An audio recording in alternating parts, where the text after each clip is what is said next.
అడుగుతా ఉన్నా. కష్టాల్లో ఉన్నప్పుడే మీరు ఇంకా గట్టిగా నిలబడాలి అని చెప్పి అడుగుతా ఉన్నా. 5 ఏళ్ళు కన్ను మూసుకుంటూ అయిపోతుంది. ఈ 5 ఏళ్ళ మన పోరాటంలో మీ సహాయ సహకారాలన్నీ కూడా మెండుగా ఉండాలని చెప్పి కోరుతూ బొత్స సత్యనారాయణను మన పార్టీ తరపు నుంచి మనం ఎమ్మెల్సీ అభ్యర్థిగా మనం రంగంలోకి దింపుతా ఉన్నాం. అందరు ఎమ్మెల్యేలని పిలిచిన, మన ప్రాంతంలో ఉన్న అందరు కంటెస్ట్ చేసిన ఎమ్మెల్యేలను ఎంపీలను అందరినీ కూడా పిలిచి ఎవరైతే బాగుంటుంది అని చెప్పి అందరి ముందర అందరినీ అడిగా. అందరూ యునానిమస్గా ఈ ఎలక్షన్లో మారీచుల మాదిరి జరుగుతూ ఉన్న ఎలక్షన్ ఇది, శకుని పాచికల మాదిరి వేస్తూ ఉన్న ఎన్నికలు ఇవి. ఇటువంటి ఎన్నికల్లో మనకు బొత్స సత్యనారాయణ లాంటి కొంచెం ప్రొఫైల్ ఉన్నోడు, కొంచెం స్టేచర్ ఉన్నోడు, కొంచెం గట్టిగా నిలబడగలిగినోడు, మోటుకోగలిగినోడు, ఇటువంటి వ్యక్తులు ఉంటేనే మనం ఎన్నికలను చేయగలుగుతాము. మనం అందరం కలిసికట్టుగా మొత్తం జిల్లా మొత్తం ఏకం కావాలనంటే అటువంటి వ్యక్తి అయితేనే బాగుంటుంది అని చెప్పి అందరి నోట్లో నుంచి వచ్చిన మాట.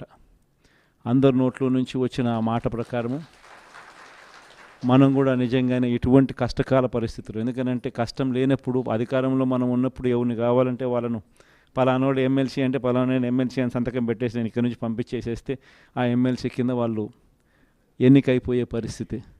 కానీ ప్రతిపక్షంలో ఉన్నప్పుడు స్పెషల్లీ చంద్రబాబు నాయుడు లాంటి అన్యాయస్తులతో మనం యుద్ధం చేస్తూ ఉన్నప్పుడు మాత్రం ప్రతిపక్షంలో మనం ఉన్నాం కాబట్టి మనం గట్టిగా మోట్టుకోగలిగిన కెపాసిటీ ఉన్న నాయకుడిని మనం ముందర పెడితేనే మనకు అడ్వాంటేజ్గా ఉంటుంది. కాన్ఫిడెన్స్ నింపగలుగుతాడు, మన వాళ్ళకు కూడా తోడుగా గట్టిగా నిలబడగలుగుతాడు. ప్రతిపక్షంలో ఉన్నప్పుడు కూడా విలువలతో కూడిన రాజకీయాల మీదనే ఎక్కువగా ఫోకస్ పెడుతూ మీ అందరూ కూడా బొత్స సత్యనారాయణ కూడా అదే మాదిరిగానే సహకరించాలని మనస్ఫూర్తిగా మీ అందరికీ కూడా విజ్ఞప్తి చేస్తూ ఉన్నాను. Thank you. పాడేరు నియోజకవర్గం నుంచి మన పార్టీ తరఫున ఎన్నిక కాబడ్డ జెడ్పీటీసీలు, ఎంపీటీసీలు అందరూ కూడా ఈరోజు అందరం కూడా ఇక్కడ కలవడం జరుగుతూ ఉంది.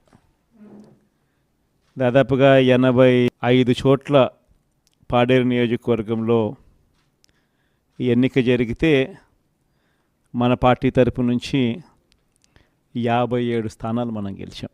ఈరోజు మామూలుగా అయితే ఈ ఓవరాల్ ఎమ్మెల్సీ స్థానాలు కూడా ఏదైతే జరుగుతూ ఉందో, పోటీ జరుగుతూ ఉందో, ఇందులో మామూలుగా అయితే ఎవరు తెలుగుదేశం పార్టీ పోటీ పెట్టకూడదు.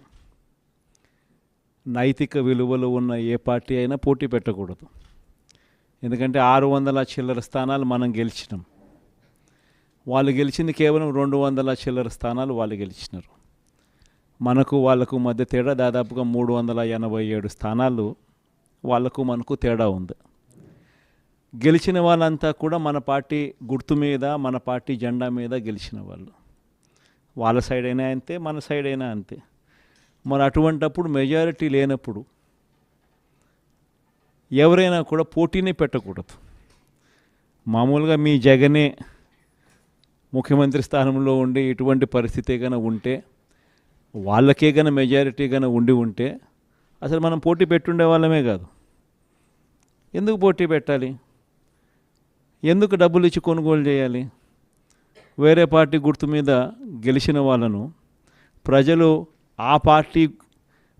వాళ్ళకు ఓట్లు వేసింది ఆ పార్టీ గుర్తును చూసి, ఆ పార్టీ పేరు చెప్పి, ఆ పార్టీ గుర్తును చూసి, ఆ పార్టీ తరపున వెళ్ళి ఓట్లు అడిగిన తర్వాత, గెలిచిన తర్వాత అటువంటి వాళ్ళను మనం ముఖ్యమంత్రిగా ఉన్నాం కదా, పోలీసులు మన చేతుల్లో ఉన్నారు, అధికారులు మన చేతుల్లోనే ఉన్నారు, డబ్బులు మన దగ్గర దండిగా ఉన్నాయి కాబట్టి ఆ డబ్బులు మనం ఖర్చు చేసి మనం ఎటువంటి పరిస్థితుల్లో అధర్మంగా అయినా కూడా మనం గెలిచాలి కదా అని ఆలోచన చేసి అదే కార్యక్రమం ముఖ్యమంత్రిగా ఉన్న వ్యక్తిగా మనం చేసి ఉంటే అది ధర్మమేనా?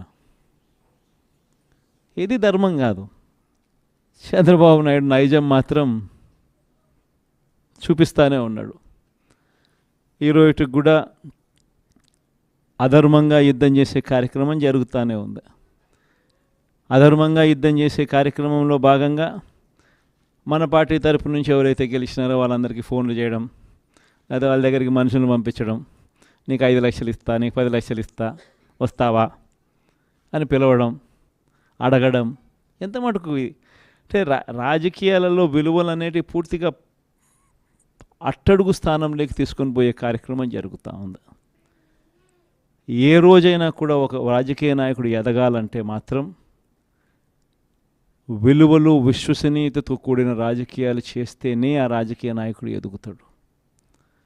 ఏ రోజైతే మనం మన క్యారెక్టర్ని అమ్ముకుంటామో, ఏ రోజైతే మనం విలువలను విశ్వసనీయతను రెండింటినీ కూడా పక్కన పెట్టి రాజకీయాలు చేయాలని ఎప్పుడైతే మనం ఆలోచన చేస్తామో అప్పుడు ప్రజలకు సమాధానం చెప్పడం కథ దేవుడు ఎరుగు, ఇంట్లో కూడా మనకు గౌరవం ఉండదు.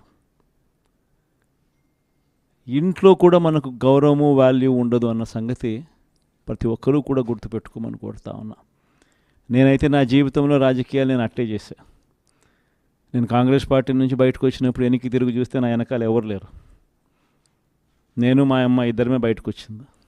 నాతో పాటు కొంతమంది ఎమ్మెల్యేలు వస్తామంటే కూడా నాతో పాటు రావాలనుకున్న ఎవరైనా కూడా రాజీనామా చేసి రావాలా అని చెప్పిన. ఈరోజు అక్కడి నుంచి మొదలు పెడితే కేవలం ఇద్దరం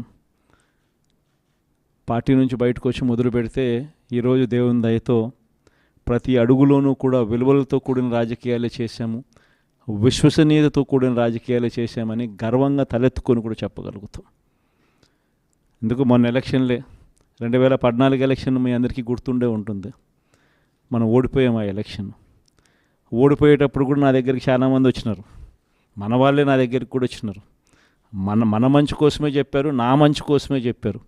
అన్న చంద్రబాబు నాయుడు ఇష్టం వచ్చినట్టు అబద్ధాలు ఆడుతూ ఉన్నాడు, రైతులకు రుణమాఫీ అంటూ ఉన్నాడు, మహిళలకు రుణమాఫీ అంటూ ఉన్నాడు, ఇంటింటికి ఉద్యోగం అంటున్నాడు, ఉద్యోగం ఇకపోతే 2000 అంటున్నాడు,